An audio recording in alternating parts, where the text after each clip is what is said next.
Namaku Rizka. Aku lahir di sebuah desa kecil di lereng pegunungan yang jauh dari hiruk-pikuk kota. Ayahku sudah lama meninggal karena sakit sejak aku duduk di bangku kelas 5 SD. Sejak itu, ibuku menjadi segalanya, ayah dan ibu sekaligus. Ia bekerja sebagai buruh tani, dari ladang satu ke ladang lain, demi menyekolahkan aku. Kami hidup serba kekurangan. Rumah kami berdinding kayu dengan atap seng yang mulai berkarat. Saat hujan turun, aku dan ibu harus meletakkan ember-ember kecil untuk menampung air yang menetes dari langit-langit. Tapi meski hidup kami sulit, ibu tak pernah berhenti memompa semangatku. Sekolahlah yang rajin, nak. Nanti kamu bisa ubah nasibmu dan jangan jadi seperti ibu, ya? Begitu katanya setiap malam sambil mengelus rambutku. Aku belajar dengan keras, walau lampu sering mati dan kami harus mengandalkan pelita. Aku tak ingin mengecewakan ibu. Doa-doanya setiap malam membuatku bertahan. Saat lulus SMA, aku diterima kuliah di salah satu universitas negeri ternama di kota berkat beasiswa penuh. Hari itu, aku melihat mata ibu berkaca-kaca, tapi ia tersenyum bangga. Pergilah, Rizka, kejar mimpimu, katanya sambil menyerahkan bekal nasi bungkus sederhana dan amplop berisi uang hasil kerja kerasnya berminggu-minggu. Kota adalah dunia yang asing bagiku. Gedung-gedung tinggi, suara kendaraan, dan manusia yang berlalu lalang membuatku merasa kecil dan kerdil. Tapi aku berjanji pada diriku sendiri, aku harus kuat. Aku harus membuktikan bahwa anak desa sepertiku bisa sukses. Selama kuliah, aku bekerja sambilan di warung makan, bersih-bersih rumah dosen, bahkan pernah jadi pengantar selebaran. Aku tidak malu. Aku tahu tujuan hidupku, membahagiakan ibu. Beberapa teman kuliah memandang rendah saat tahu aku anak desa yang bekerja serabutan. Tapi aku tidak peduli.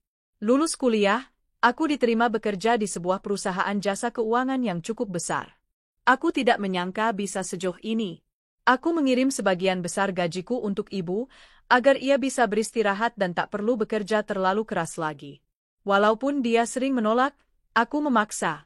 Ibu harus menikmati hasil kerja keras kita, Bu. Ucapku di telepon. Di kantor itulah aku bertemu dengan Bayu, rekan kerja yang terlihat sangat baik dan perhatian. Ia sering membantuku menyelesaikan laporan, bahkan sering mengajak makan siang bersama. Awalnya aku tak berpikir jauh. Aku hanya fokus bekerja. Tapi perlahan, perhatiannya membuatku nyaman. Ia sering mengantarku pulang, membawakan sarapan, bahkan menungguiku saat lembur. Bayu berbeda dengan pria kebanyakan. Ia sabar, penyayang, dan sopan. Dia tahu aku bukan wanita modern yang suka pesta atau belanja. Ia menghargai kesederhanaanku, bahkan katanya, itu yang membuatnya jatuh cinta. 2 tahun bekerja bersama, Bayu melamarku. Aku kaget, tapi bahagia. Ia datang bersama orang tuanya ke desa, meminta izin ibuku. Ibu awalnya canggung, merasa dirinya tak pantas menerima lamaran dari keluarga kota. Tapi Bayu dan orang tuanya terlihat tulus. Mereka bilang menerima aku apa adanya. Hatiku luluh. Setelah menikah, aku memilih keluar dari pekerjaan. Bayu meyakinkanku bahwa ia ingin aku fokus membangun keluarga, dan ia akan menafkahiku. Saat itu aku percaya penuh padanya. Ia suamiku. Ia pria yang selama ini menunjukkan kasih sayang yang tulus. Awal pernikahan kami sangat indah. Rumah kecil yang kami tempati terasa hangat. Bayu selalu mencium keningku sebelum berangkat kerja. Ia membelikan makanan kesukaanku, memijat kakiku saat lelah, bahkan kadang memasak sarapan sendiri saat aku bangun terlambat. Saat aku hamil anak pertama, Bayu semakin perhatian. Ia selalu menemaniku kontrol ke dokter, bahkan pernah mengambil cuti demi merawatku saat aku demam. Kami tertawa bersama, menyusun nama-nama indah untuk calon buah hati kami. Aku merasa hidupku sempurna. Meskipun kami tidak kaya raya, aku merasa cukup. Setiap malam, aku menuliskan di buku harian betapa beruntungnya aku menikah dengan Bayu. Aku juga sering menelepon ibu, menceritakan betapa baiknya suamiku. Namun, masa-masa indah itu hanya bertahan selama setahun. Setelah anak kami lahir, segalanya berubah pelan-pelan. Awalnya hanya hal kecil, Bayu mulai pulang larut malam dan alasan lembur menjadi semakin sering. Ia tampak cepat marah saat aku mengeluhkan rasa lelah mengurus bayi. Ia tidak lagi mencium keningku saat berangkat kerja, bahkan lebih sering membawa wajah muram ke rumah. Aku mencoba memaklumi. Mungkin dia lelah. Mungkin dia sedang banyak tekanan di kantor. Namun lama-kelamaan, ia mulai berubah drastis. Ia tidak lagi membiarkanku menelepon ibuku.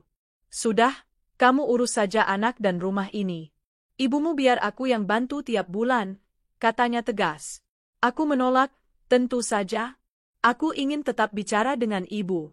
Tapi Bayu menyita ponsel lamaku dan membelikan ponsel baru tanpa akses pada nomor-nomor lamaku. Aku merasa seperti dikurung, tapi saat kutanya kenapa, ia selalu menjawab dengan nada tinggi. Yang lebih menyakitkan, ibu mertuaku mulai ikut campur dan bersikap kasar. Ia sering tinggal di rumah kami, mengomentari semua hal yang kulakukan. Masakan salah, mengurus anak salah, bahkan cara berpakaian pun selalu dikritik. Apa kamu tidak diajari ibumu jadi istri yang benar? Pantas saja hidupnya miskin, begitu salah satu kalimat yang pernah keluar dari mulutnya. Aku menangis diam-diam di kamar mandi, menutup mulut agar anakku tak mendengar. Tak pernah kusangka, hidupku yang awalnya seperti dongeng bahagia perlahan berubah menjadi neraka yang nyata. Hari-hari berlalu dengan cepat, dan aku hanya bisa bertahan demi anakku. Aku memeluknya setiap malam, berharap kehadirannya menjadi alasan aku kuat. Namun jauh di lubuk hati, aku mulai merasa sendiri.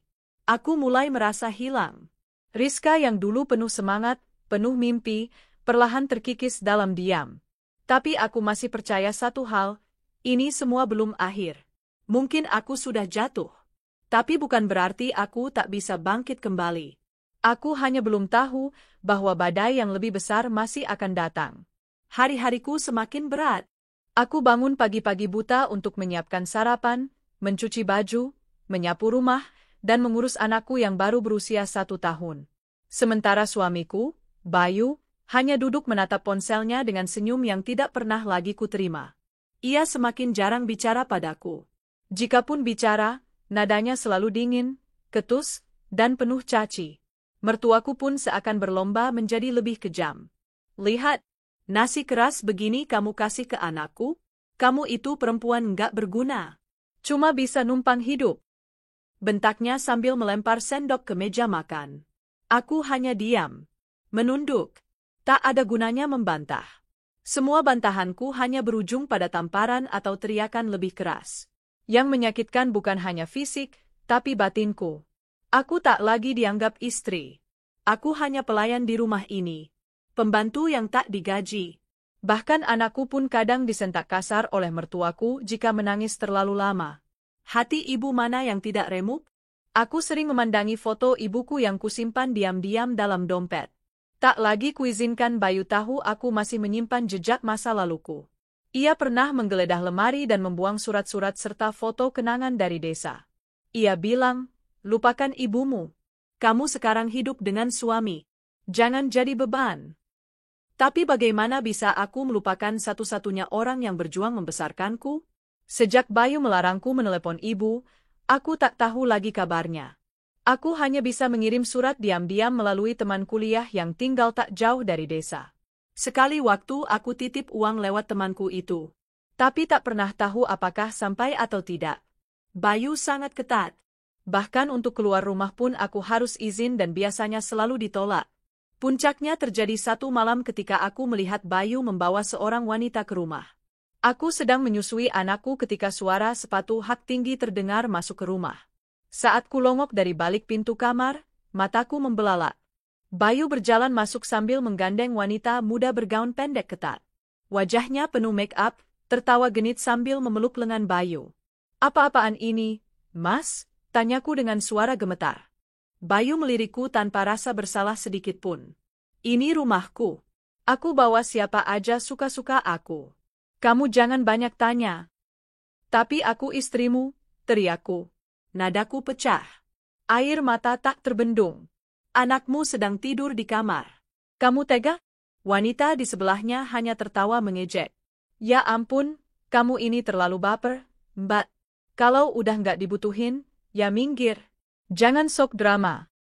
Aku melangkah maju, memegang lengan Bayu. Tapi ia mendorongku kasar hingga aku terjatuh ke lantai. Jangan pernah sentuh aku lagi, bentaknya. Kamu itu cuma beban. Aku muak sama kamu. Hatiku serasa dihancurkan ribuan jarum. Anak kami menangis dari kamar, membuatku segera merangkak bangkit dan masuk. Kupeluk anakku erat-erat sambil menahan isak. Malam itu aku tak tidur. Aku hanya bisa menangis dalam diam, di sudut kamar yang makin tak terasa seperti rumah. Beberapa hari kemudian, Bayu terang-terangan membawa perempuan itu tinggal di rumah. Ia bilang padaku, aku mau menikah lagi. Kamu boleh tetap tinggal di sini, tapi tahu diri. Jangan ikut campur urusan kami. Kupandangi wajahnya, mencoba mencari setitik saja wajah Bayu yang dulu pernah kucintai, yang dulu membawakan bubur ayam ke kantorku saat aku sakit, yang dulu mencium keningku penuh cinta. Tapi semua itu tak ada. Yang berdiri di depanku hanyalah lelaki asing dengan hati batu. Aku tak bisa menerima. Aku protes. Tapi protesku dianggap sebagai pembangkangan.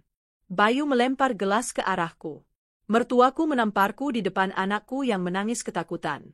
Sampai akhirnya pada suatu pagi, ketika aku selesai mengepel lantai, Bayu berdiri di ambang pintu dengan koper. Keluar dari rumah ini, katanya dingin. Aku terpaku. Apa? Kamu dan anakmu. Keluar sekarang. Aku sudah mendaftarkan pernikahan dengan Rina. Kamu bukan siapa-siapa lagi di rumah ini. Aku berdiri lemas. Mas, aku tidak punya tempat tinggal. Aku tidak tahu harus kemana. Setidaknya beri aku waktu. Bayu mendekat dan berbisik di telingaku. Kalau kamu nggak keluar sekarang, aku pastikan hidupmu lebih menyedihkan. Aku hanya sempat mengambil beberapa potong pakaian anakku dan baju dasterku yang lusuh. Semua barang lain ditinggal. Aku digiring keluar seperti binatang. Tanpa belas kasihan. Dengan anakku yang kugendong di pelukan, aku berjalan kaki entah kemana. Aku bahkan tak tahu harus naik apa ke desa. Uang pun tak punya. Aku hanya mengandalkan tumpangan demi tumpangan dari orang baik yang iba melihat keadaanku. Setelah perjalanan panjang dan melelahkan, aku tiba di desaku dengan tubuh lelah dan hati remuk. Tapi pemandangan yang kutemui membuat lututku nyaris tak mampu menopang tubuhku. Rumah kami ramai. Banyak orang duduk bersila di teras. Suara tangisan lirih terdengar dari dalam rumah. Aku berjalan cepat, mengetuk-ngetuk pintu sambil mengguncang-guncang tubuh yang lelah. Seorang tetangga membukakan pintu dan menatapku iba. Rizka, cepat, ibumu beliau menunggumu dari tadi. Aku masuk dengan gemetar. Di atas dipan kayu, tubuh kurus ibuku terbaring lemah. Matanya tertutup, napasnya tersengal. Di sampingnya, seorang tetangga sedang membacakan kalimat syahadat. Ibu, bisikku lirih, menahan air mata yang tak lagi bisa kubendung. Aku berlutut di sampingnya, memeluk tubuh renta itu sambil membawa anakku mendekat. Ibuku membuka matanya perlahan. Matanya berkaca-kaca. Rizka, kamu pulang juga, nak? Bisiknya dengan suara nyaris tak terdengar. Ibu, maafkan aku terlambat, aku tak bisa menjaga janji kita, isakku. Ibuku mengangkat tangannya yang lemah, menyentuh pipiku. Ibu sayang kamu, rindu kamu setiap hari, ibu maafkan kamu, selalu. Setelah itu, ibuku menghembuskan napas terakhir di pelukanku. Tangannya terjatuh pelan. Tubuhnya membeku. Dan aku menjerit, keras, seperti anak kecil kehilangan seluruh dunia. Hari itu, seluruh semangat hidupku hancur. Ibu satu-satunya yang kucinta, pergi saat aku dalam titik terendah. Namun di tengah hancurnya hatiku, aku bersumpah. Aku akan bangkit. Aku akan jadi orang sukses. Aku akan kembali berdiri di depan suamiku dan menunjukkan bahwa aku lebih dari sekadar perempuan desa. Dan kelak, aku akan menjadi atasan suamiku dan memecatnya dengan kepala tegak. Tuhan, bantu aku. Hari-hari setelah kepergian ibu terasa seperti hidup dalam bayangan panjang. Aku tinggal di rumah tua peninggalan beliau bersama anakku yang masih kecil. Rumah itu sunyi, kayunya sudah lapuk, atapnya bocor, dan dindingnya dipenuhi lukisan waktu yang tak sempat disentuh perbaikan. Tapi itulah satu-satunya tempat berlindung yang kumiliki. Setiap malam, aku duduk di depan foto ibu sambil menggenggam tangan kecil anakku. Ia tak mengerti apa-apa. Hanya tahu bahwa ibunya sering menangis diam-diam. Ia akan menyentuh wajahku dengan tangan mungilnya, lalu memelukku. Seakan ingin berkata, "Aku masih di sini, Bu." Aku teringat janji yang kuucapkan di hari kematian ibu. Aku harus bangkit. Aku tidak boleh terus berada dalam jurang ini. Maka, dengan sisa tenaga dan semangat yang kupunya, aku mulai menyusun langkah. Awalnya, aku mencari pekerjaan apa saja di desa. Namun desa kecil kami tidak menawarkan banyak pilihan. Aku membantu di warung tetangga, mencuci baju orang-orang, bahkan menawarkan diri membersihkan rumah warga yang cukup mampu. Uangnya sedikit, tapi cukup untuk membeli bubur dan susu untuk anakku. Namun aku sadar, jika terus begini, aku tak akan bisa keluar dari lingkaran kemiskinan. Aku butuh perubahan besar. Maka aku mulai menghidupkan kembali impian lamaku, kembali bekerja di kantor, di kota. Aku membuka kembali ijazah dan dokumen-dokumen lama yang masih kusimpan rapi di tas kuliahku. Meski sedikit sobek dan usang, itu adalah harta berhargaku. Aku juga mulai menghubungi teman-teman lama lewat media sosial, dengan menggunakan HP jadul peninggalan ibu yang sempat diservis oleh tetangga. Satu dari mereka, Ayu, yang dulu satu kantor denganku sebelum aku menikah, ternyata kini bekerja di sebuah perusahaan besar yang sedang membuka lowongan. Aku bantu kamu, Riz. Kirim lamaran ke email ini. HRD-nya baik kok, dan kamu punya pengalaman yang bagus. Siapa tahu diterima.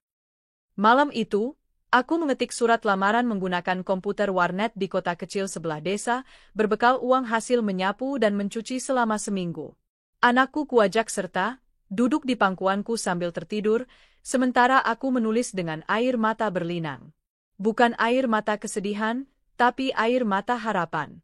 Seminggu kemudian, email masuk, undangan wawancara kerja. Hatiku berdegup kencang. Aku hampir tak percaya. Aku bergegas meminjam baju rapi milik tetangga dan berangkat ke kota besar itu, meninggalkan anakku untuk sementara di rumah Bu Marni, sahabat ibu yang sangat pengertian. Sesampainya di gedung perusahaan itu, aku menatap bangunannya dengan hati bergetar. Ini jauh lebih besar dari kantor lamaku dulu. Aku hampir menyerah, merasa terlalu kecil dan kotor untuk dunia sebesar ini.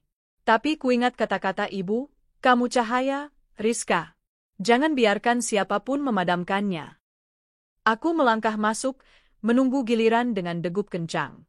Saat giliranku tiba, aku disambut oleh seorang pria berkemeja biru muda. Wajahnya tampan, rapi, dan berwibawa. Dia tersenyum kecil. "Selamat pagi, saya Adrian.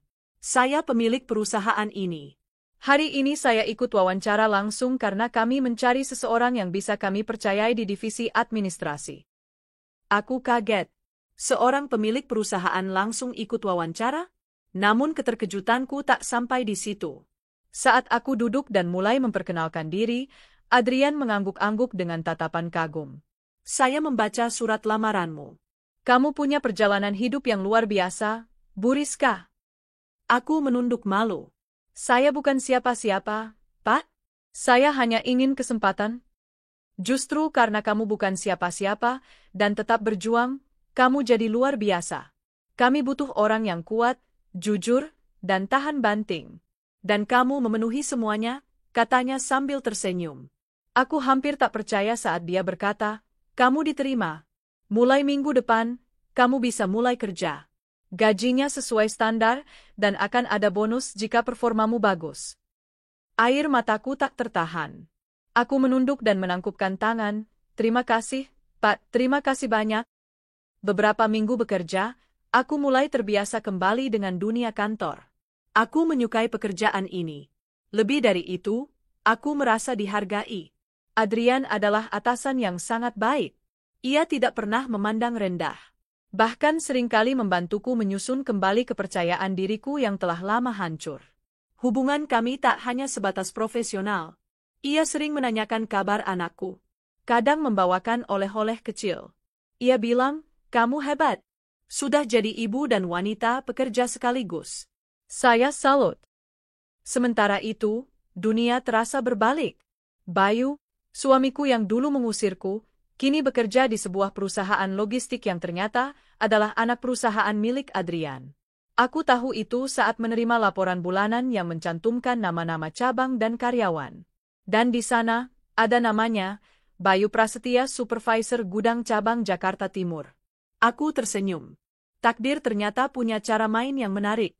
Adrian rupanya menyadari perubahan raut wajahku saat melihat laporan itu. Kamu kenal seseorang di daftar ini? Tanyanya. Aku mengangguk. Dia? Suami saya. Maksud saya mantan suami. Adrian terdiam sejenak. Dia menyakitimu? Aku menatapnya dalam-dalam, tak mampu menjawab. Tapi mungkin air mataku cukup memberi jawaban. Adrian memutar pena di jarinya. Kita sedang evaluasi beberapa supervisor karena laporan performa menurun.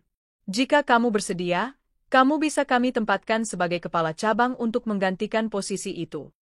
Dad? Aku menatap Adrian dengan terkejut. Saya? Tapi Pak, saya belum terlalu lama bekerja di sini. Justru karena kamu cepat belajar dan punya dedikasi luar biasa. Selain itu, ia menatapku tajam. Aku ingin kamu berdiri di tempat di mana kamu bisa melihat mereka yang pernah menjatuhkanmu, melihat betapa tinggi kamu sekarang. Aku menggenggam tangan di atas meja. Kalau begitu, saya terima, Pak. Saya akan bekerja sebaik mungkin. Hari pengangkatan itu tiba. Aku berdiri di kantor cabang Jakarta Timur dengan setelan kerja yang rapi. Banyak staf menatapku dengan hormat. Tapi tidak ada tatapan yang lebih menggetarkan selain mata Bayu, yang menatapku dari sudut ruangan dengan wajah pucat pasi. Aku melangkah ke depannya. Ia berusaha bersikap santai, tapi aku bisa melihat getar di matanya. Kamu, kerja di sini? Tanyanya tak percaya. Aku tersenyum ringan. Bukan hanya kerja, aku diangkat jadi kepala cabang. Jadi, kamu sekarang bawahanku. Bayu membuka mulutnya, tapi tak bisa berkata apa-apa. Untuk pertama kalinya, dia tidak punya kuasa atas diriku. Untuk pertama kalinya, aku menang. Dan di dalam hatiku, aku berbisik. Bu, lihatlah aku sekarang. Aku bangkit, untukmu, untuk anakku, dan untuk harga diriku sendiri. Sejak hari pertama aku melangkah masuk ke kantor cabang tempat Bayu bekerja, suasana berubah drastis. Dulu aku wanita lemah yang hanya bisa menangis dalam diam, sekarang aku menjadi wanita yang disegani. Bayu tidak menyangka bahwa aku, perempuan yang dulu ia rendahkan, kini berdiri di depannya sebagai atasannya. Ia menunduk saat aku lewat, tidak lagi memanggil namaku dengan nada tinggi seperti dulu. Bahkan, ia terlihat gugup saat aku memeriksa laporan gudang dan bertanya langsung tentang performa kerjanya. Aku tak mempermalukannya di depan staf lain. Tidak. Aku tidak membalas dengan teriakan atau dendam yang kasar. Aku membalas dengan cara yang lebih tajam, diam, dingin, tapi berwibawa. Suatu siang, saat jam istirahat, Bayu mengetuk pintu ruanganku. Boleh bicara sebentar? Tanyanya dengan suara lirih. Aku menatapnya dari balik meja, lalu mengangguk. Silakan duduk. Ia duduk di kursi tamu, menunduk. Aku tahu aku banyak salah. Aku nggak nyangka kamu bisa sampai di titik ini. Aku diam, hanya menatapnya. Ia melanjutkan, waktu itu aku hilaf. Aku bodoh. Aku minta maaf. Aku menghela napas pelan. Bayu, kamu bukan hanya salah pada aku, tapi juga pada anak kita dan pada ibuku. Kamu membiarkan aku terusir, membiarkan aku melewatkan saat-saat terakhir ibu, karena kamu melarangku menghubungi dan menengoknya. Bayu terdiam. Wajahnya mulai memerah. Aku menyesal. Aku minta maaf. Aku tahu aku nggak pantas minta dimaafkan. Tapi aku cuma ingin kamu tahu itu. Aku menatap langsung ke matanya. Bayu, aku tidak membencimu. Tapi aku juga tidak akan pernah lupa apa yang kamu dan keluargamu lakukan. Sekarang aku bukan lagi istrimu. Aku atasanmu. Kita profesional di sini. Lakukan tugasmu, dan aku akan bersikap adil. Ia mengangguk perlahan. Terima kasih atas kesempatan ini. Setelah itu, aku keluar dari ruangan. Tapi begitu menutup pintu, aku bersandar di dinding dan menghembuskan napas panjang. Ternyata melihat orang yang pernah menyiksaku kini meminta maaf, bukan sesuatu yang membuatku bahagia. Justru menyisakan perasaan campur aduk yang sulit dijelaskan. Tapi aku tidak akan mundur.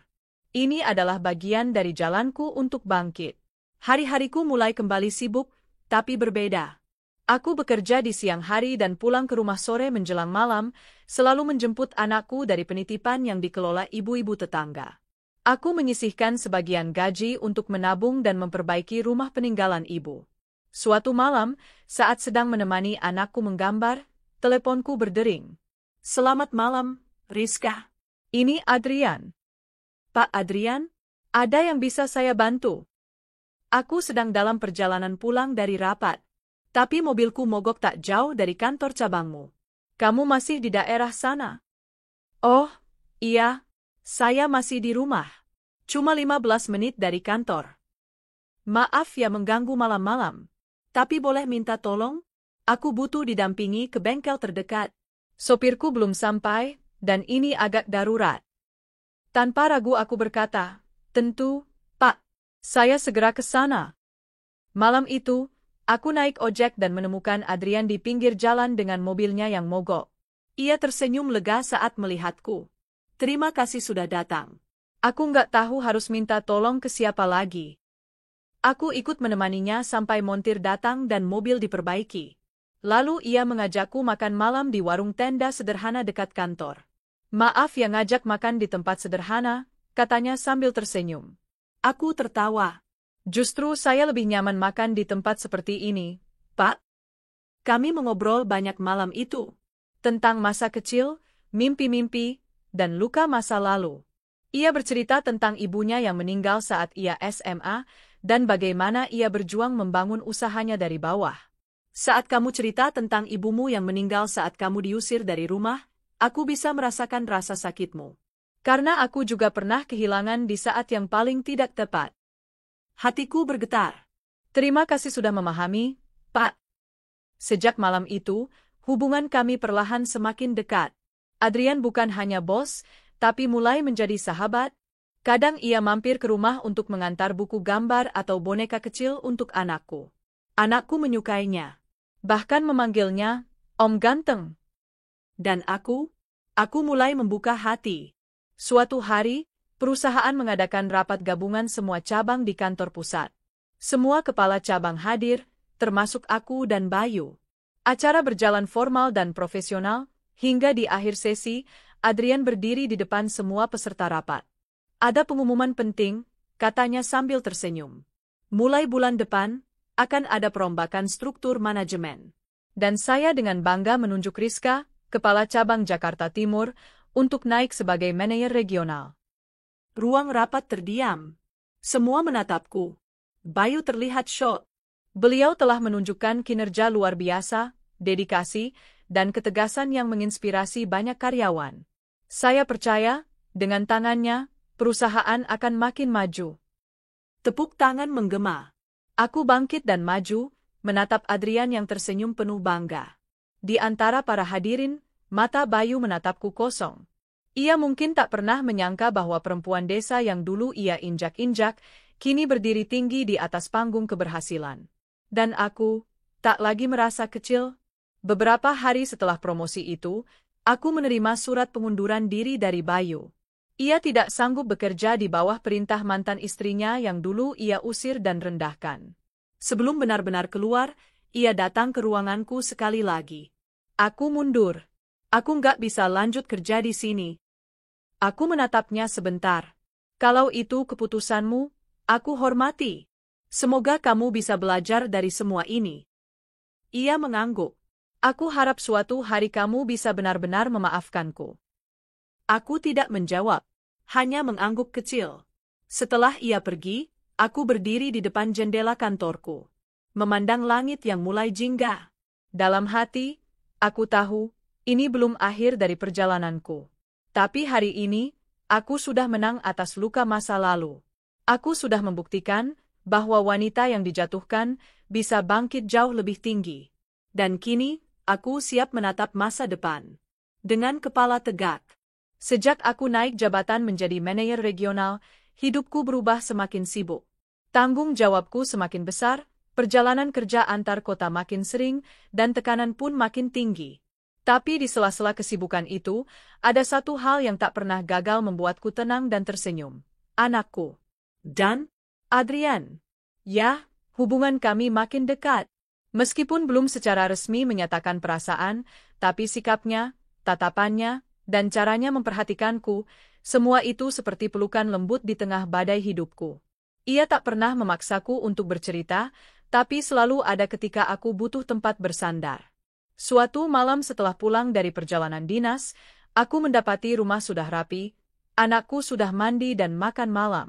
Dan di ruang tamu, duduklah Adrian, membacakan buku dongeng untuk anakku yang tertidur di pangkuannya. Aku berdiri di ambang pintu, terdiam. "Kamu pulang?" katanya lirih, menoleh sambil tersenyum. Aku mengangguk. "Kamu, dari kapan di sini?" "Sejak sore. Asistenmu bilang kamu ada urusan mendadak di Surabaya. Aku khawatir anakmu sendirian." Air mataku nyaris menetes. "Terima kasih, Adrian. Aku benar-benar beruntung punya teman sepertimu." Ia bangkit pelan, menidurkan anakku di sofa. Lalu menghampiriku. "Kamu sudah terlalu lama sendirian, Rizka. Dan kamu terlalu kuat memikul semuanya sendiri," katanya pelan. Aku menunduk. "Aku belum siap." "Aku tahu. Aku nggak akan memaksamu. Aku cuma ingin kamu tahu, aku di sini." Kalimat itu, sesederhana apapun, terasa seperti sinar hangat menembus jendela hati yang lama tertutup. Untuk pertama kalinya, setelah semua luka dan pengkhianatan, aku merasa ada seseorang yang benar-benar tulus. Tak memintaku untuk sempurna. Tak memaksaku untuk melupakan masa lalu. Tapi tetap memilih untuk bertahan dan menemaniku menghadapi semuanya. Beberapa bulan berlalu. Hidup kami bertiga berjalan stabil dan harmonis. Anakku tumbuh menjadi anak ceria, cerdas, dan penuh kasih. Ia sering menggambar kami bertiga, dirinya, aku, dan Adrian. Dalam gambar-gambarnya, selalu ada matahari cerah dan pelangi. Suatu sore, aku pulang ke rumah membawa kabar gembira. Rumah warisan ibu di desa sudah selesai direnovasi. Aku memutuskan mengajak anakku dan Adrian ke sana untuk melihat hasilnya. Perjalanan menuju desa mengusik kenangan lama. Setiap jengkal jalan, pohon, dan sawah mengingatkanku pada masa kecil bersama ibu. Saat tiba di depan rumah, aku terdiam. Rumah itu kini lebih kokoh, lebih bersih, dan tetap terasa hangat. Tapi ada satu sudut di ruang tengah, tempat dulu aku bersimpuh di pangkuan ibu saat beliau menghembuskan napas terakhir, yang membuat hatiku tercekat. Adrian merangkul bahuku. "Kamu nggak sendiri lagi." Aku mengangguk pelan. Aku tahu. Malam itu, kami duduk di beranda rumah, menatap bintang. Anakku tertidur di dalam. Angin desa sejuk membelai wajahku. Adrian duduk di sampingku, diam tapi penuh makna. "Rizka," katanya akhirnya. "Ya, boleh aku jujur?" Aku menoleh. "Aku jatuh cinta padamu. Dad, bukan karena kamu kuat, bukan karena kamu cantik, tapi karena kamu tidak pernah menyerah. Karena kamu tahu caranya bertahan, meski dunia menjatuhkanmu. Dan, karena kamu mencintai anakmu dengan cara yang paling indah." Aku terdiam. Air mataku jatuh pelan. Tapi kali ini bukan karena luka, melainkan karena bahagia. "Aku juga mulai jatuh cinta padamu, Adrian," bisikku. Ia tersenyum. Lalu menggenggam tanganku. "Kalau kamu siap, izinkan aku jadi bagian dari hidup kalian berdua." Kabar hubungan kami akhirnya tersebar di kantor. Banyak yang mendukung, ada juga yang sinis. Tapi aku dan Adrian sepakat, kami tidak akan membiarkan opini orang lain mengatur jalan kami. Suatu hari, aku mendapat undangan untuk menghadiri reuni kecil kantor tempatku dan Bayu dulu bekerja. Rasa ragu sempat muncul. Untuk apa aku datang? Tapi Adrian mendorongku. "Kamu harus datang. Bukan untuk membuktikan pada mereka, tapi untuk menunjukkan pada dirimu sendiri bahwa kamu sudah menang." Aku pun datang. Di sana, orang-orang tercengang melihatku. Dulu aku gadis desa pemalu. Kini aku tampil dengan percaya diri, anggun, dan sukses. Mereka menyapaku dengan hormat, sebagian besar tampak tak percaya. Tak lama kemudian, aku melihat Bayu datang, bersama wanita yang dulu menjadi selingkuhannya. Wajah mereka kaget saat melihatku berdiri bersama Adrian, yang tentu saja mereka tahu sebagai pemilik utama perusahaan besar tempat aku bekerja. Rizka? Tanya Bayu lirih. Aku tersenyum. Hai, Bayu. Wanita di sampingnya berbisik-bisik, jelas tak nyaman. Bayu hanya berdiri kaku. Aku dengar kamu sekarang kerja serabutan, ya? Aku bertanya ringan, bukan untuk menyakiti, tapi untuk menanyakan kabar. Ia menunduk. Iya, sejak keluar dari perusahaan, sulit cari kerja. Aku hanya mengangguk pelan. Semoga kamu bisa segera bangkit. Semua orang pantas dapat kesempatan kedua. Adrian merangkulku lembut dari samping. Bayu menatap kami, dan di matanya aku melihat penyesalan yang dalam. Tapi aku tak lagi punya dendam. Hanya simpati. Aku sudah selesai dengan masa lalu. Beberapa minggu setelah reuni itu, Adrian melamarku secara sederhana di rumah peninggalan ibu. Di hadapan makam ibu, ia berlutut. Bu, saya tahu saya nggak bisa menggantikan tempat ibu di hati Rizka. Tapi izinkan saya menjaga putri ibu dan cucu ibu sepanjang hidup saya. Aku menangis saat itu, lalu mengangguk pelan. Dan di bawah langit senja, kami bertunangan. Hari pernikahan kami digelar secara sederhana, tapi penuh kehangatan. Anakku menjadi pembawa bunga, tersenyum bangga melihatku memakai gaun putih. Saat aku dan Adrian bersanding di pelaminan, banyak yang meneteskan air mata. Dari gadis desa miskin, dijadikan pembantu oleh suami dan mertuanya, diusir bersama anaknya tanpa belas kasihan, hingga kini berdiri di pelaminan dengan pria yang mencintainya setulus hati, setelah membuktikan bahwa luka masa lalu bukan alasan untuk menyerah. Aku memejamkan mata sejenak dan berbisik dalam hati.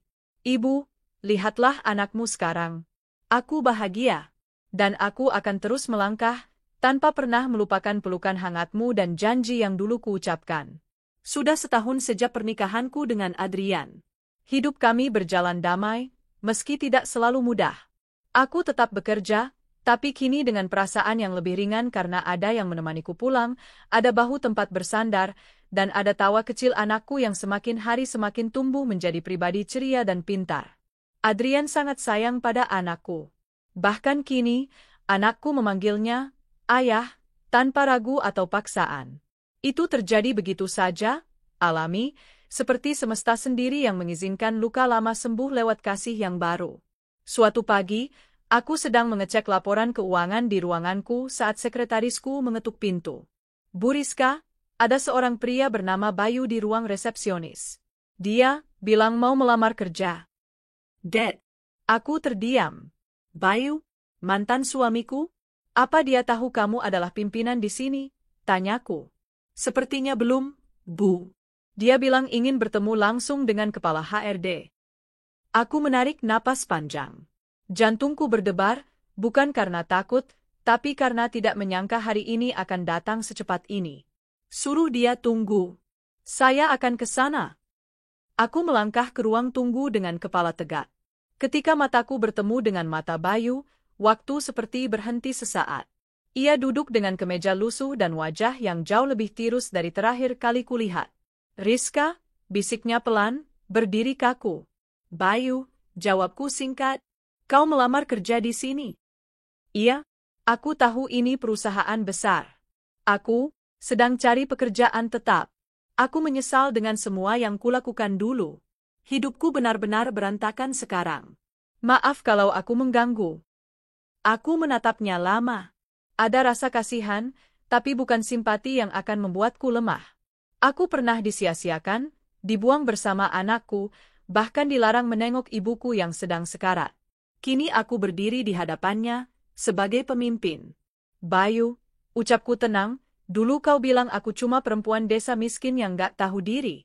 Kau mengusir aku dan anak kita dari rumah. Sekarang kau berdiri di sini, minta pekerjaan dariku. Ia tertunduk. Aku sadar. Aku salah besar. Aku hilaf. Tapi hidup sudah memberiku banyak pelajaran, Riz. Aku siap kerja apa saja, jadi staf biasa pun gak apa-apa. Aku cuma ingin punya kesempatan lagi. Aku memandangi wajahnya. Bekas-bekas keangkuhan itu sudah hilang. Ia bukan lagi pria arogan yang menginjakku dulu. Tapi aku tahu, aku bukan Tuhan. Aku tidak wajib memberi kesempatan pada orang yang dulu membuangku seperti sampah.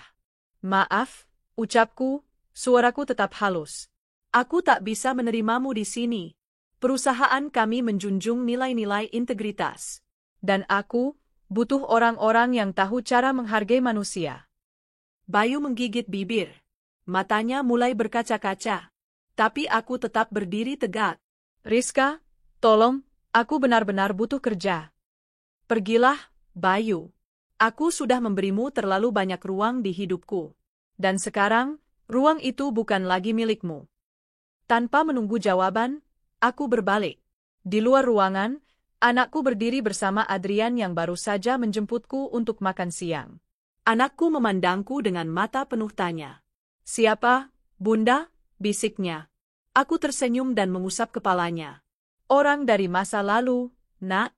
Tapi kamu adalah masa depan Bunda. Sejak kejadian itu, kabar tentang Bayu yang ditolak kerja olehku menyebar di lingkungan bisnis. Beberapa orang mencibir, tapi sebagian besar memujiku karena tegas. Aku tak pernah ingin mempermalukannya. Tapi aku juga tak akan memberi tempat lagi pada orang yang mengkhianati dan menyakiti keluargaku. Aku lebih fokus membangun masa depan. Apalagi sekarang, aku sedang mengembangkan program beasiswa untuk anak-anak dari desa miskin agar bisa kuliah dan sukses seperti aku dulu.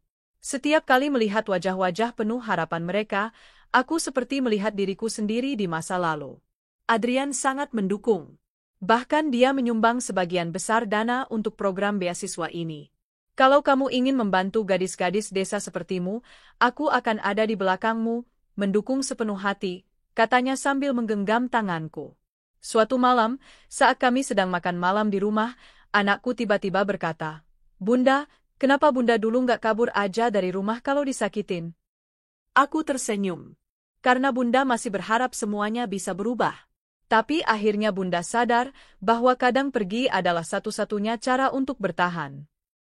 Anakku mengangguk, lalu berkata lirih, aku ingat waktu kita diusir. Bunda peluk aku erat banget. Aku nggak takut karena ada Bunda. Air mataku tak bisa tertahan. Aku mendekapnya, menatap Adrian yang juga terlihat berkaca-kaca. Aku janji, Nak, kamu nggak akan pernah merasa sendiri lagi.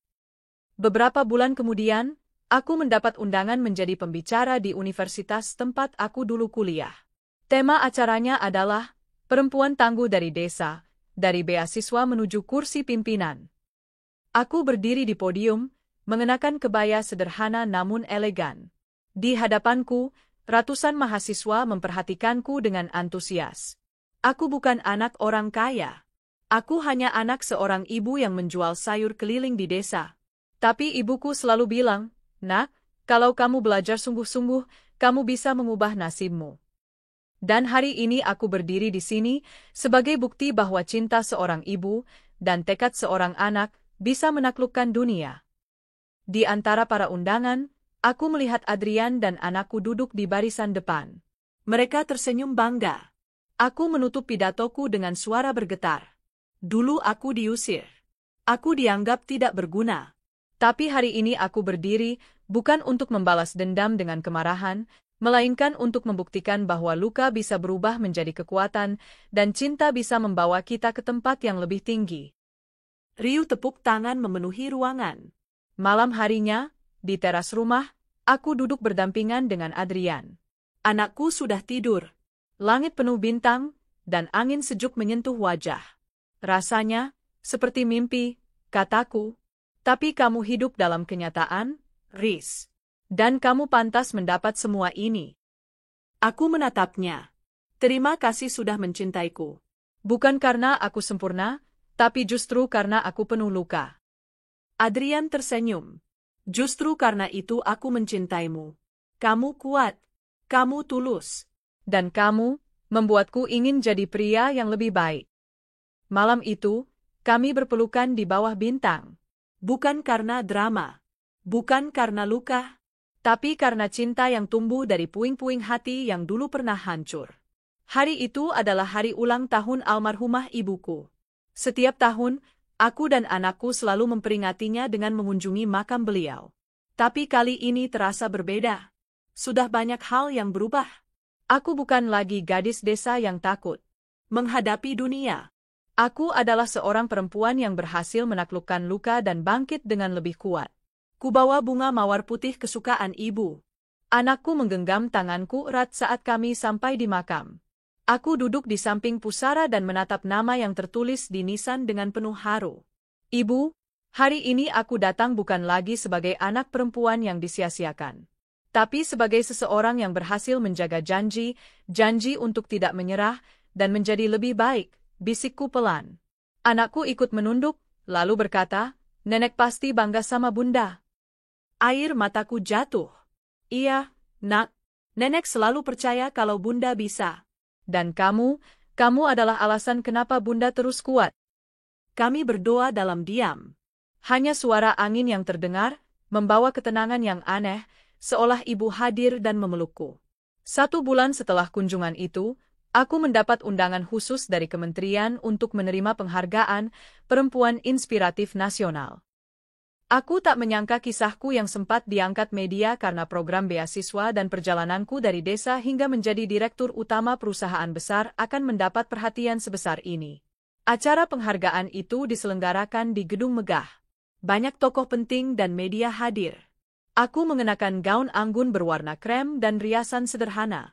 Adrian menemaniku, berdiri bangga di sampingku. Anakku pun ikut, mengenakan setelan kecil dan senyum ceria. Ketika namaku dipanggil, aku naik ke panggung dengan langkah tegap. Suara tepuk tangan mengiringi, tapi di dalam hatiku hanya ada satu sosok, Ibu. Penghargaan ini bukan hanya untuk saya, ucapku di mikrofon. Ini adalah penghargaan untuk semua perempuan yang pernah dianggap tidak berguna. Untuk para ibu yang berkorban demi anak-anaknya. Untuk anak-anak desa yang bermimpi tinggi. Dan untuk anak saya, yang membuat saya terus berjalan walau berkali-kali jatuh. Aku sempat berhenti sejenak karena haru, lalu melanjutkan, dulu saya diusir bersama anak saya. Tidak punya apa-apa. Tapi saya punya tekad. Hari ini, saya berdiri di sini bukan karena saya hebat, tapi karena saya tidak menyerah. Tepuk tangan membahana. Beberapa hadirin tampak meneteskan air mata. Aku tersenyum dan menunduk, bersyukur. Beberapa minggu setelah acara itu, aku menerima undangan dari sebuah universitas di luar negeri. Mereka menawarkan program kolaborasi pendidikan dengan perusahaanku untuk mengembangkan beasiswa global bagi perempuan muda dari desa-desa di Asia Tenggara. Ini adalah mimpi yang tak pernah aku bayangkan sebelumnya. Aku berdiskusi dengan Adrian. Kalau aku terima ini, aku mungkin harus sering ke luar negeri. Aku takut mengganggu keseimbangan keluarga kita. Adrian menggenggam tanganku. Rizka, jangan pernah ragu untuk tumbuh. Aku akan tetap jadi rumahmu. Aku dan anakmu akan selalu menunggumu pulang. Kalimat itu membuat hatiku lega. Aku tahu, kini aku punya rumah yang sesungguhnya, bukan sekadar bangunan, tapi pelukan orang-orang yang mencintaiku tanpa syarat. Beberapa bulan kemudian, pada suatu pagi yang cerah, aku sedang sarapan dengan Adrian dan anakku ketika sekretarisku menghubungi lewat pesan. Bu Rizka, ada pria bernama Bayu yang menunggu di lobi. Dia hanya ingin menyerahkan surat. Katanya tidak akan mengganggu. Aku terdiam sebentar. Sudah lama sekali aku tidak mendengar namanya. Adrian menatapku tenang, tidak marah, hanya ingin tahu apa yang akan kulakukan. Suruh dia titipkan saja di resepsionis, jawabku. 1 jam kemudian, surat itu sampai ke tanganku. Tulisannya rapi, tapi tampak bergetar. Aku membacanya perlahan. Rizka, terima kasih karena dulu kamu tegas. Penolakanmu membuatku bercermin. Sekarang aku bekerja sebagai guru sukarelawan di daerah terpencil. Aku tidak punya banyak, tapi aku ingin hidupku bermanfaat. Aku sadar, aku tak pantas kembali dalam hidupmu. Tapi izinkan aku meminta satu hal. Terima kasih sudah pernah menjadi bagian dari hidupku. Dan maaf karena pernah membuat hidupmu seperti neraka. Semoga kamu dan anak kita hidup dalam cinta dan kebahagiaan. Bayu, aku menghela napas panjang. Tidak ada kebencian lagi dalam hatiku. Yang tersisa hanya pemahaman bahwa setiap orang punya jalannya masing-masing. Dan mungkin, ini jalan Bayu untuk menebus masa lalu. Aku tak membalas surat itu. Tapi malam itu, Aku menatap langit dan berkata dalam hati, semoga kau damai, Bayu. Terima kasih karena pernah menyakitiku, karena dari luka itu, aku belajar menjadi kuat. Tahun berikutnya, program beasiswa, Cahaya Desa, yang kuinisiasi telah memberangkatkan puluhan gadis dari pelosok ke universitas-universitas ternama.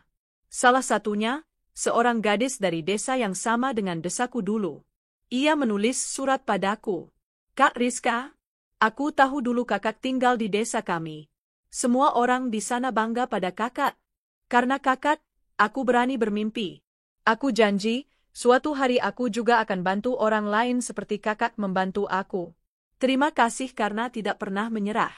Surat itu kujepit di buku harianku. Dan setiap kali aku merasa lelah atau ragu, aku akan membacanya dan mengingat bahwa perjuanganku punya makna. Malam itu, aku dan Adrian duduk berdua di balkon. Bintang bersinar terang di langit. Kalau dulu aku tidak diusir, mungkin aku tidak akan sampai sejauh ini, gumamku. Adrian tersenyum. Tuhan punya caranya sendiri untuk membawa kita ke takdir terbaik.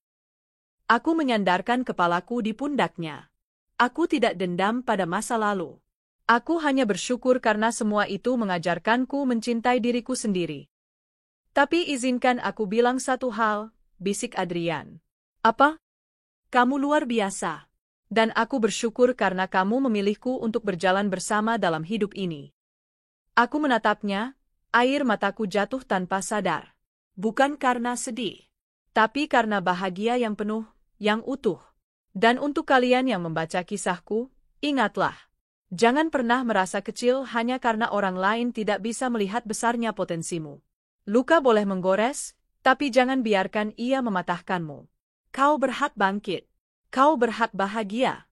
Dan kau berhak membalas semua kepedihan, bukan dengan dendam, tapi dengan pencapaian yang membuat dunia terdiam.